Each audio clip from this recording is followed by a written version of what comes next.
A mechanic doing the work on your boat earns $26.42 an hour. You get billed $150 to $180. That gap is not just overhead, it's a signal. Before you ever meet that mechanic, 3 other parties have already locked in their cut. The broker who sold you the boat, the charter company promising to offset your costs, and the marina charging you to park it. Each one collects before you see a dollar. The question this video answers is, was that an accident? Annual operating costs for a privately owned boat fall into a narrow, predictable band. The National Marine Manufacturers Association pegs the total at 20 to 25% of the original purchase price each year. This figure absorbs everything: fuel, insurance, slip fees, scheduled maintenance, haul-outs, and the steady parade of repairs.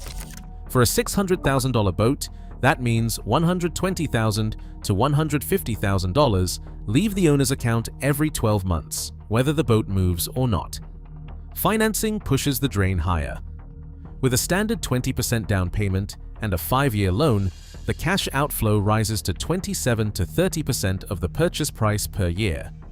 Interest alone widens the gap between what the owner pays and what the boat is worth at any given moment. Depreciation, meanwhile, works quietly in the background. The National Marine Manufacturers Association resale tables show that a typical boat loses 25 to 30% of its value in the first 5 years. A $600,000 boat is worth $420,000 to $450,000 after half a decade before factoring in market swings or cosmetic neglect. These 3 numbers, 20 to 25% for operating, 27 to 30% for financed ownership, and a 25 to 30% drop in value, form the baseline ledger long before any promises of charter income or tax advantages enter the conversation. The promise of boat ownership always rests on the idea of USA, sunlit days on the water, spontaneous weekends away. In reality, the average US owner takes their boat out just 29 days a year, according to the National Marine Manufacturers Association's most recent survey. That is less than 1 day in 12. Every dollar spent on insurance, slip fees, and scheduled maintenance stretches across months of inactivity, compounding the true cost of each outing. Service and repairs introduce a second, quieter drain. The Bureau of Labor Statistics lists the average marine mechanic's wage at $26.42 per hour. Yet when an owner signs a repair order at the marina service shop, the bill is between $150 and $180 per hour, or 4 to 7 times the technician's take-home pay. The difference covers shop overhead, parts markups, and a profit margin that, in practice, is locked in regardless of the outcome for the owner. Each underused day amplifies the impact of these markups, turning minor issues into expensive episodes. The numbers invite a simple question. If the owner pays full freight for every hour and every idle slip, who actually benefits from the spread? The answer begins to surface in the referral networks and contract structures that shape every transaction from sale to service. At the closing table, the arithmetic is silent but absolute. On a $1 million boat, the commission agreement, standard in nearly every broker contract, calls for 10% of the sale price. That is $100,000 due in full the moment the deal funds. The seller pays this sum, but the buyer's broker collects half, $50,000, by right of a co-brokerage clause embedded in the paperwork. The listing broker receives the other half, regardless of whether the buyer found the boat through an internet search or a personal referral. This split is not a handshake or a backroom arrangement. It is written into every major brokerage agreement, confirmed by the National Marine Manufacturers Association, and spelled out in the published policies of the International Yacht Brokers Association. The commission is calculated on the gross sale price, before any deductions for repairs or after-sale adjustments. Once the wire transfer clears, the broker's shares are released, often within days, long before the new owner has even received a bill of sale or set foot on their vessel as its legal steward. No matter how the negotiation unfolded or how hard the buyer pressed for a lower price, the commission remains fixed. There is no sliding scale for effort, no adjustment for market conditions or the complexity of the transaction. The 10% rule applies to a $60,000 center console and a $6 million motor yacht alike. Only at the very highest end, above $10 million, do some brokerages invoke a sliding tier, but even then, the first $10 million is charged at full freight. The commission structure creates a moment of pure alignment for the brokers and a permanent asymmetry for the buyer. The buyer's broker is paid by the seller, not the client whose interests they nominally represent. The seller's broker, meanwhile, is incentivized to close at the highest possible price, knowing every percentage point is more money in the payout. The entire sum is due at closing, immune to the future fortunes of the boat, the buyer's experience, or the eventual resale value. The money flows up front, locked in by contract, and the brokers exit the scene richer by tens of thousands before a single cost of ownership is counted. A code of ethics, published by the American Boat and Yacht Council, governs how brokers may interact with surveyors. The rule is clear: brokers must disclose any financial relationship with a surveyor and may not accept more than $250 in referral fees. The buyer must receive a list of at least 3 independent surveyors, and the broker's compensation cannot depend on which one is chosen. The intent is to shield the inspection process from hidden influence, but in practice, the referral network remains a source of quiet leverage. The inspection, on which the entire sale depends, is never truly neutral when the broker controls the list. Court records show how this tension moves from legal code to the docket. In February 2024, Mon Expeditions filed suit in Delaware District Court, naming the International Yacht Brokers Association as defendant. The complaint alleged that member brokers charged excessive commissions and failed to enforce the ABYC's disclosure rules. The suit was dismissed in January 2025 by Judge K. Michael Moore, who found that the dispute fell within the boundaries of private contract and that the plaintiff lacked standing. The commission structure and the referral ecosystem remained intact. A second case, Brill Maritime vs. Boats Group, filed in August 2025 in New York, attacks the digital backbone of the brokerage network itself.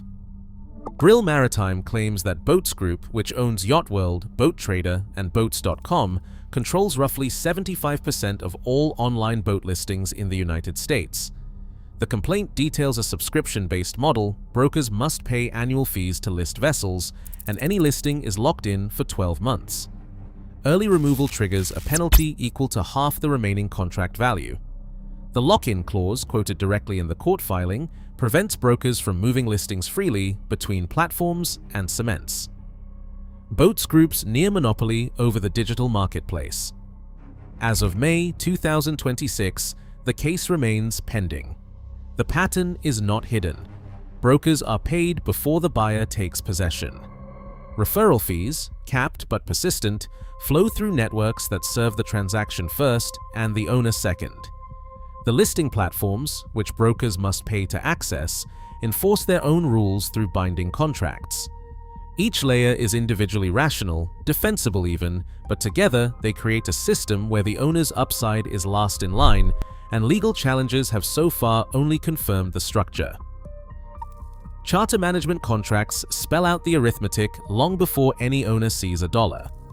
The standard agreement, used by most United States charter firms and echoed in every public-facing contract, is built around a simple sequence. Gross charter revenue comes in. A management fee of 15 to 20% is deducted off the top, and only then are the remaining operating costs, fuel, crew, dockage, and provisioning, subtracted to reveal what is left for the owner.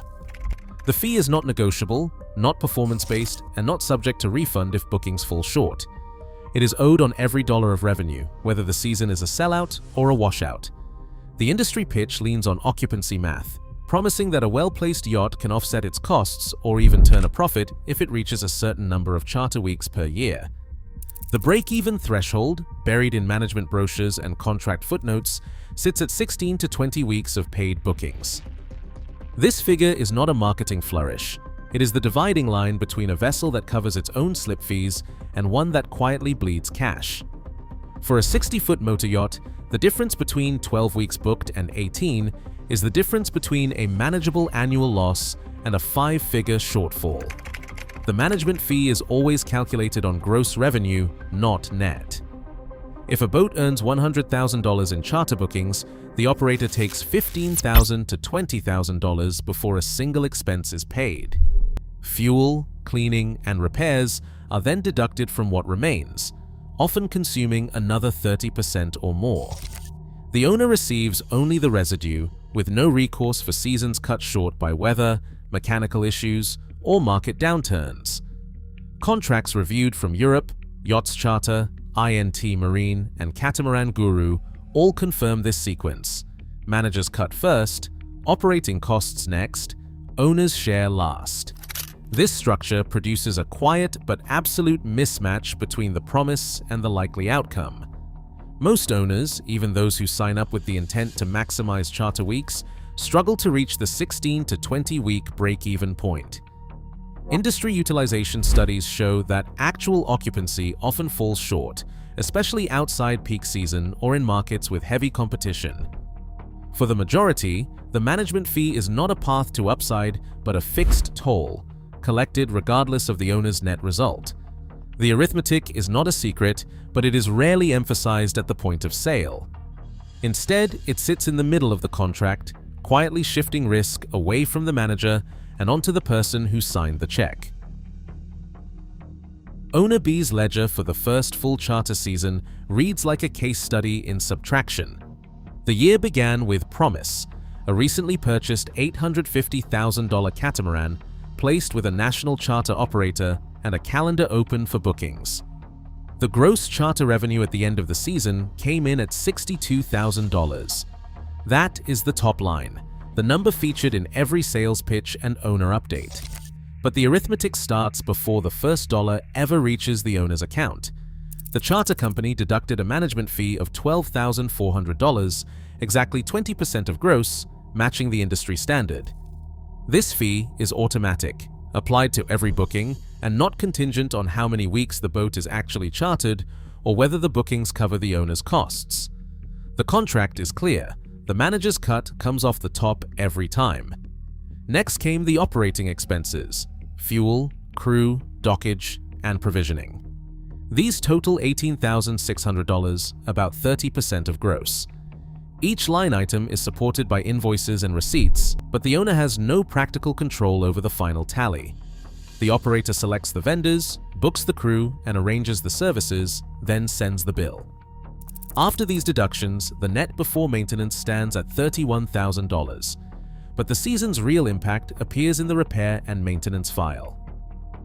Charter-driven use accelerated engine hours, wore down upholstery, and pushed routine service to twice the frequency of private ownership. The total maintenance and repair outlay for the year was $28,000. This figure includes actual repairs, such as engine work, hull touch-ups, and electronics troubleshooting, as well as the extra service costs triggered by the high-volume charter calendar. Every invoice is date-stamped and itemized, from the $12,000 engine overhaul to the $8,000 hull gel coat repair. When the dust settles, Owner B's cash flow for the entire season is $3,000. That is, the residue left after $62,000 in bookings, $12,400 in management fees, $18,600 in operating expenses, and $28,000 in repairs. The promised upside never materializes. The numbers do not hide or soften. The owner's net is $3,000, less than the cost of a single week's charter for a guest. The ledger is not a warning, it is a record. Each deduction is spelled out in the contract, each invoice is real, and the arithmetic is inescapable. Slip fees do not stand still. In June 2024, Dana Point Harbor notified berth holders of increases ranging from 4.71% to 15.46%, depending on slip size and location. The notice was spare, adjustments to reflect market conditions, and infrastructure investments. For many, the new rates arrived without negotiation, and the contract's escalation clause made protest irrelevant. Owners who had signed multi-year leases found themselves bound by language that permitted annual increases at the harbor's discretion, subject only to 30 days written notice. San Francisco's municipal marina pushed even harder. In 2024, the city proposed a 31.4% jump for premium slips, citing deferred maintenance and rising operating costs. The public comment period yielded pages of objections, but the escalation clause in the standard slip agreement left little room for maneuver. The clause reads, "Marina reserves the right to adjust slip rental fees annually. Notice of increase shall be provided not less than 30 days in advance. No cap, no negotiation, no exit without penalty." These are not isolated cases. A 2024 industry survey found that 84% of U.S. marinas raised rates in the previous year. 70% increased slip fees, and 60% raised ancillary charges, pump out, electricity, parking, often by more than the consumer price index. The escalation is not a function of supply and demand alone. It is written into the structure of the lease, reinforced by the owner's inability to move a 30,000-pound vessel on short notice. The power does not rest with a single manager or a faceless corporation, but with municipal boards and harbor authorities who set rates by vote or fiat. Their decisions are buffered by contract clauses that shield them from market pushback. The owner's only recourse is to accept the new rate or begin the costly process of relocating, a process that itself is often blocked by waitlists, transfer fees, and regional scarcity.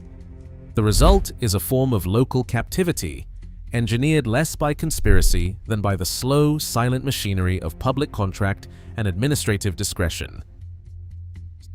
Safe Harbor Marinas changed the scale of the game. On February 24, 2025, Blackstone Infrastructure closed a $5.65 billion deal to acquire Safe Harbor, then the largest marina owner in the United States.